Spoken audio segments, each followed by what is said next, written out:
Speaking about maths, and doctor also mentioned Nagarjunala. Yeah. And Shunyata and emptiness. We've had callers whenever we go live about some questions alluding towards emptiness. So today, if doctor would be so kind enough to speak to us about Shunyata. Now, you know what's very interesting is that the decimal system, which makes computers possible, you know, binary system, but the decimal system, the Romans, the Persians, the Greeks, the Chinese did not invent the decimal system. They had no idea of the decimal system. So they were having a hard time writing long numbers, you know, when they were doing their astronomy and so on. The Indians invented the decimal system, and the word for zero, which is the essence of the decimal system, was shunya. So shunya is the word for zero in the ancient Indian mathematics. And so therefore shunya in that mathematics doesn't mean nothing. It means an open place where you can put something. So similarly, the emptiness is not nothingness. It's a very important, very different word. Nothingness is abhavatva in Sanskrit. Shunyata, it means, and shunyata comes from a verb root shvi, which means to swell. Like a seed, you know, when you take a flat seed and you put it, it becomes wet in the ground, then it swells up. You know, then there's an open space inside it. Like a balloon, when you blow air in a balloon, it swells, so it's open inside, that means. And so so shunyata in a way means it's a pure negation, like zero, and it therefore creates an open space in which things can happen. And that's the key to shunyata. So shunyata is what it makes possible the relative world. Buddha's discovery of shunyata was not a discovery of nothingness. What he discovered about nothingness, luckily, is that it's nothing. So therefore nobody can discover it, and it's just, we don't be afraid of it, and it's not there. That's the great thing about it. And everything is always something. But what emptiness is that everything is relative, because every separate, seemingly separate thing is empty of any absolute essence of its separateness. So therefore there's nothing in it that can make it an independently separate thing. So that means like my finger is not a thing in itself. And we have a lot of terms for this, you know, swabhava, swalakshana, swarupa, is from Sanskrit, or rangitsenyid in Tibetan, or Dzongkha, rangitsenyid, rangi ngobo, or rangshin, you know, and then rangshin chidruba, rangi ngobo druba, rangitsenyid chidruba.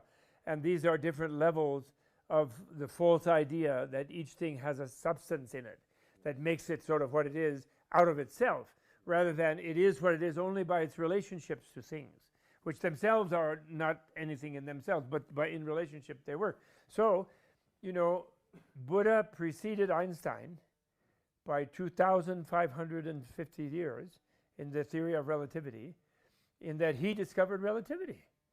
And relativity just means there's no absolute that makes relative things happen. It's just relative. Or in a way, or you could put it this way, the absolute is the freedom for all the relative things to happen. Now, for example, when people say emptiness, they tend to feel freaked out because they think, oh, that means I don't exist. I was just joking around with a lady downstairs, and I said, well, who are you? So she said, I don't exist, because she, was talking to the professor like Buddhism, meaning I'm empty. And in a way, it's true, we don't exist in the way we think we exist. Like, I think I'm really Bob Thurman, and therefore there's an essence in me that's the real Bob somewhere, and I don't know where that Bob is.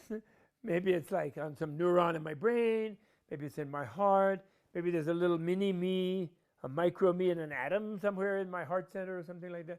There's all kind of fantasies people have, but if any doctor would take, they would take me apart, they'd find no Bob inside. They would, my face changes every year. What I looked like when I was 15 is nothing like what I look like now, and so on. But there's a continuum. Every cell in my body, the biologist will say, has changed since a year ago. I think every year, every cell, every atom changes. And cosmic rays are going in and out of us, and we are just this complete buzzing, blooming swirl of energy. But I go around thinking I'm real Bob. So then, because I'm hanging on to this identity of real Bob, I'm different from Kamadundra. I'm not Kamadundra. so therefore you're other to me. And that's the whole source of human suffering, according to, or animal suffering even, not just human, according to Buddha. Because a person gets this delusion that I'm just separate from everything, and then everything else is so much bigger than me, it overwhelms me. It comes to me as death, it comes to me as suffering, it comes to me as enemies, it comes to me as, I just can't deal with. If you think you're the one in the world, you can't cope and you can't overwhelm the rest of the world. It will overwhelm you. That's really all the truth of suffering is. So by discovering relativity, what the Buddha realized is that we are only relatively different from everything else in the world.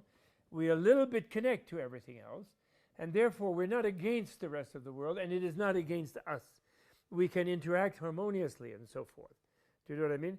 And like all beings, of course, only the mother has the feeling of the other being, of the mammal, has the feeling of the other being in her own body, and then has to bring her out of the body and cut the umbilical cord and so forth. And then for a while she still feels that baby is her, so she can be two beings, kind of. And sometimes the person who's in love feels like that. And then they say when you're a Buddha, you feel like that about every being. You feel completely they are you, the same as you. But of course you know they don't feel like that, so you have to handle it in a certain way. But you actually feel that way. You know, they say Buddha is like, sees every living being like a mother sees her only beloved child. That close and that intimate, you know. And that's possible because that Buddha is empty of a separate Buddha that is completely, absolutely different from everything else. Do you follow me? So, and actually a possible word for emptiness that it would be less scary to people is the word freedom. And people would be surprised because they say, "Oh, everybody loves freedom. Oh, we like freedom." You know. George Bush goes, "Freedom, land of the free." You know, but actually, freedom is also a negation. You know, it's an absolute negation. You know, megak, what we call in Tibetan philosophy, megak, meaning we use it that way, like we say, sugar-free, salt-free, trouble-free. You know, poison-free, meaning lacking those things. So it's like less. It's like the suffix less in English. You know, lacking. Nit in Dzongkha. You know, ni. It's like an abstract suffix. So voidness voidness is my favorite term. But anyway, emptiness or freedom or selflessness. These are all really synonyms, and what they are is negations. And negation does free you. Like when you say there's no such and such, then that means that the room is available for something else. You know, there's no problem in this room. This room is not full of junk. Therefore, it's free to have nice furniture. So that's what it means. It means that the relative is free of any separate absolute things in it. And what is brilliant, you brought up brilliantly when we were in conversation. You said that therefore, when you see a relative thing, you in a way are encountering the ultimate, because the ultimate is the relativity. That's quite true. But if you push that a little further, what's very brilliant about it is, once you rationally understand by inference the fact that an absolute thing is a contradiction in terms in a way, because the absolute is opposite of a relative thing, and therefore anything that was absolute could not relate to any relative thing, and therefore there couldn't be an absolute thing. There's just the absolute, with no things, you know, in a sense, you know. But when you do that, but on the other hand, it's very important to understand emptiness, to realize, to dwell more and more on what we think is not empty. Like to understand selflessness, dagmepa, you have to understand what kind of dag it is that we lack. And when you do that, like if we look at the wall, or the viewer looks at the TV screen, the viewer doesn't just see a TV screen as an interrelational thing. They see a sort of independent, substantial TV screen. And then they see some independent, substantial Karma Dundrups and Bob Thurmans in the TV screen. If you look at it, maybe the wall is a better example. You look at the wall seems to be massively established as it is, out of itself.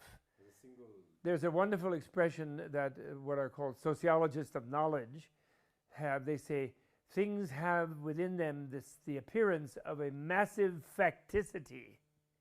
In other words, there's a kind of substantial factuality about them. So when we see the wall that way, as if it was just really like itself without anybody looking at it, then we are actually wrongly investing a kind of absoluteness in the wall.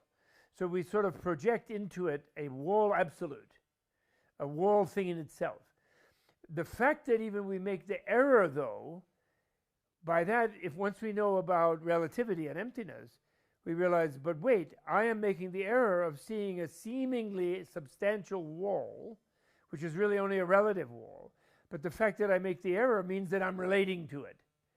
So even if a blinding light I saw, or a vast space, and I thought that was absolute, which someone would expect absolute to be like a huge space, but because I saw it, it's not absolute.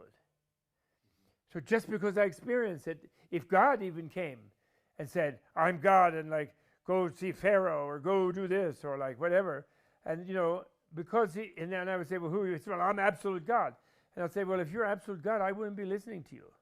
I couldn't be seeing you. I couldn't hear you. I'm hearing a relative voice. I see a burning bush. I see like a big light in the sky. Yeah, well, that's another story, but yeah, that's right. In a way, we can't see Sambhogakaya. It's like invisible light.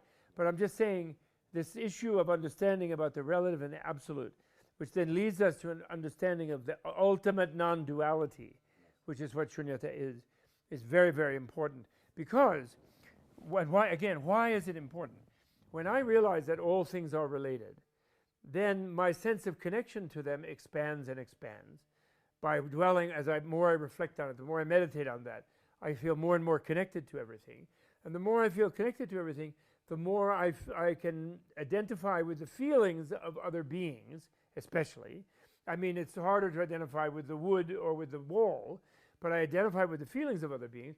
So therefore, the more wise I am, the more open-minded about the emptiness of everything, the more compassionate I am, feeling the feeling of the other beings. Do you follow me? So those two always go together like the two wings of the bird, like they say, a lot of things like that. It isn't like you come in.